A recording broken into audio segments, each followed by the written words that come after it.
What is your full name? Douglas Robert Goodfellow. Okay. When and where were you born? I was born in 1955 in Syracuse, New York. Okay. What was your pre-war education? College degree. What college did you go to? I went to Oswego, and then I went to Potsdam. I got my master's at Potsdam and my undergrad at Oswego. What was your occupation? ROTC instructor. Okay. When did you enter the service? 1976 originally. Did you enlist or? I enlisted. Okay. And what branch of service were you and why? I was in the Army, and then I had a break in service, went to college, and I went in the Marine Corps. I did another break in service, and now I'm in the Army Reserves. Where did you receive basic training? And if you could, tell us about your experiences and feelings. Okay, well, it's going back a long time. Okay, that was at Fort Jackson, South Carolina in the fall of 1976. And what I remember most about basic training is they're trying to instill discipline in everyone. A lot of the individuals at that time didn't have much self-discipline, so that was the goal.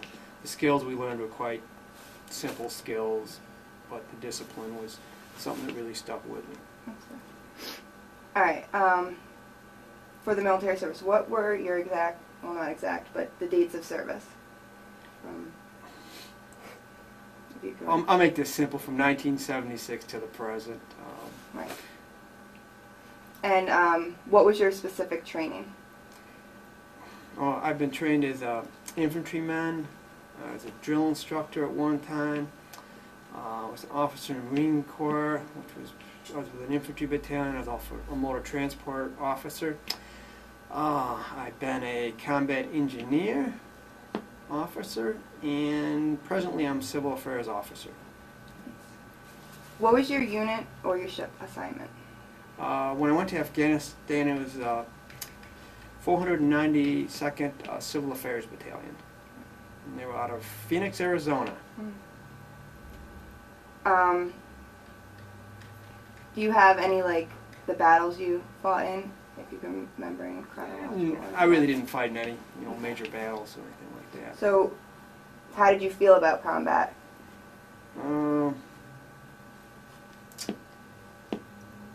It is what it is. I hate to say that, but you basically trained to do your job, and then when something happens, you just react to it, and your training just kicks in.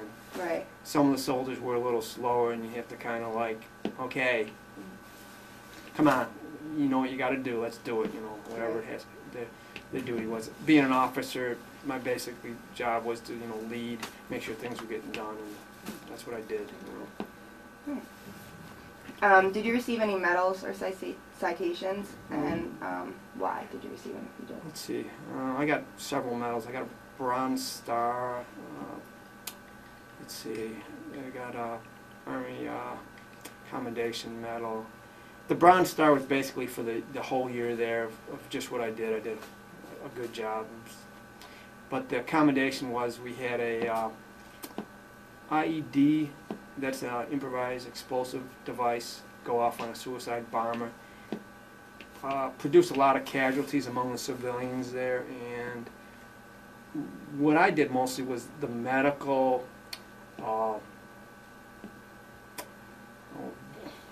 sorting out of as the people came in. I mean, it was a mess. Right. I mean, some of them weren't going to make it. Some of them were just walking wounded. Others, they had a chance. So I was sorting them out, directing soldiers what to do. You had to pull security too, because that was another trick. They would place explosives on wounded people and try to sneak them in to get medical. And so there was a lot of things going on. A lot of the soldiers weren't used to seeing something like that, so basically I had to keep them focused on what was going on. Right. Keep pulling security, treat the wounded.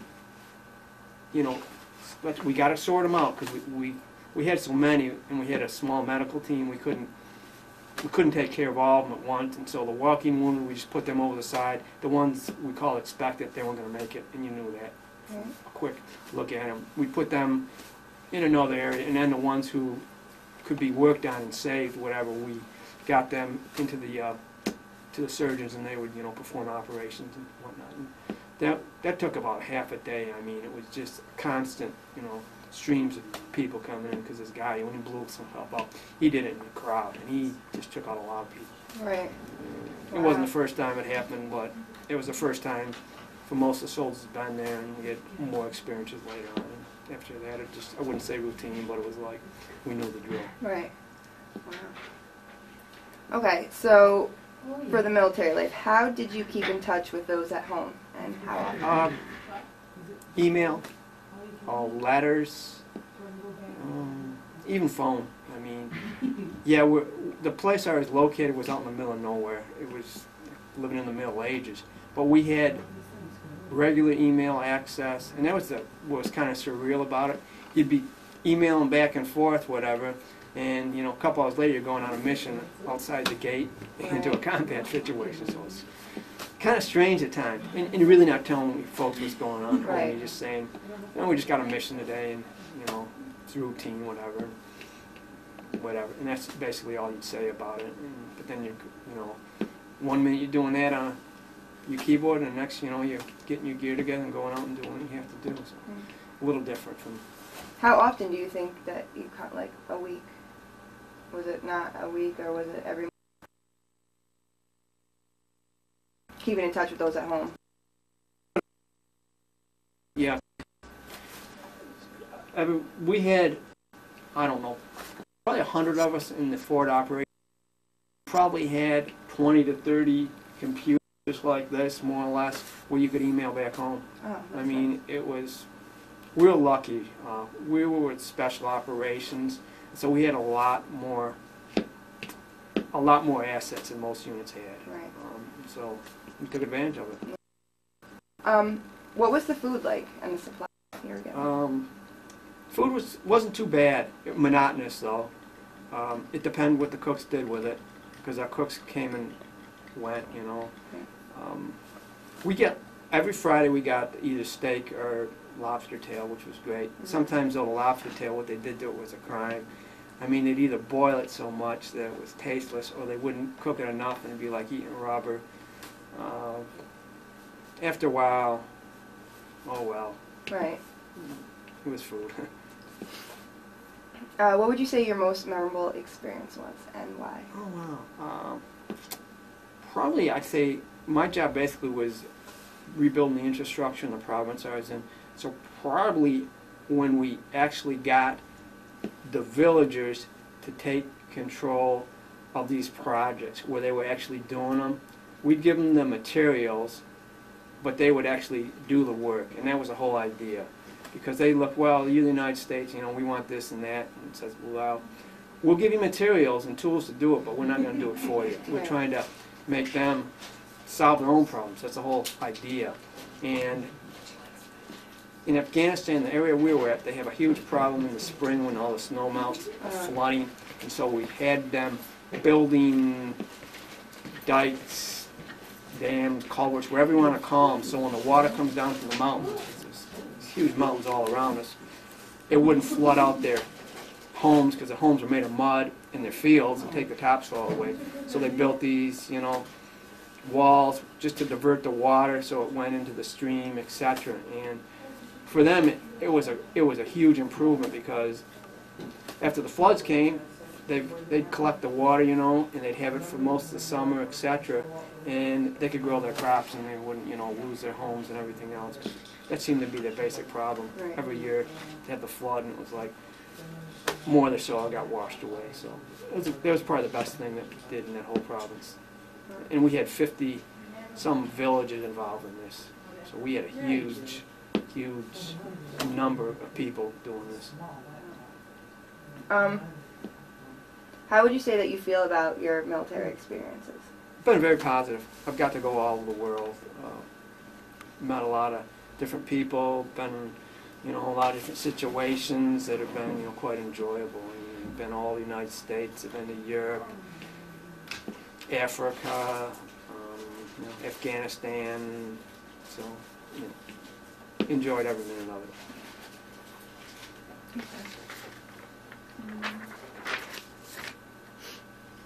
Okay, so for the post-war period, what did you do when you arrived home?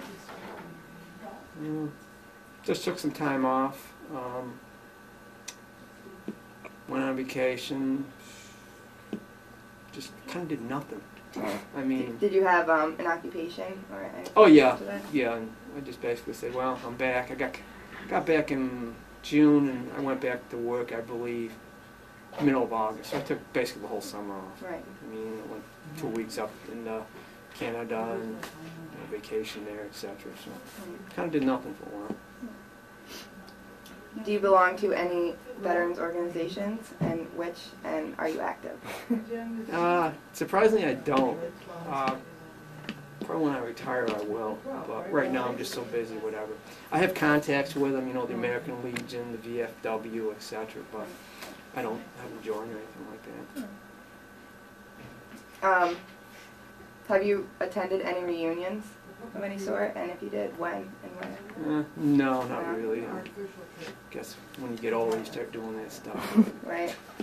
Okay. And how did your military experience change and influence your life? Oh, I guess it made me more organized, more structured in a lot of things. Then it just maturity too. I mean, the military basically, everything is based on getting promoted on doing well, and then they give you more responsibility. So it just makes you more responsible, because the military, basically everything's, the way to get ahead in the military is to do well, and that's really the only thing the military looks at. They don't care what color you are, religion, anything else. It's like, if you're doing a job, they will promote you and give you more responsibility. That's why I love the military, because it's just so, you know, level playing field for everyone, all based on abilities. Well, that is it. Thank you very much for